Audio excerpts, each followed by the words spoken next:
یو صحابي د پیغمبر صلی الله علیه وسلم نه پوښتنه وکړه، یا رسول الله صلی الله علیه وسلم، د الله تعالی په وړاندې په بندگانو کې تر ټولو باعزته بنده څوک وي؟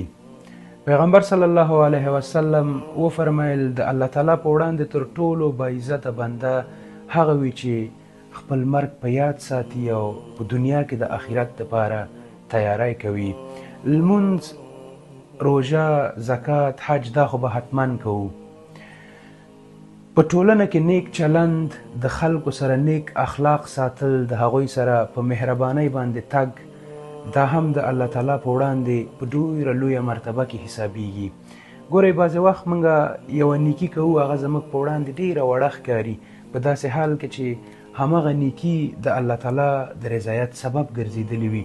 او بیا بعضې وخت موږ انسانان ګناهونه کوو چې هغه موږ ته ډېر زیات واړه ښکاري، په داسې حال کې چې الله تعالی په همغه ګناهونو باندې لوی لوی قومونه تباه کړي دي. نو هیڅکله هم نیکي د لاسه مه ورکوئ، که هغه وړه وي او که غټه.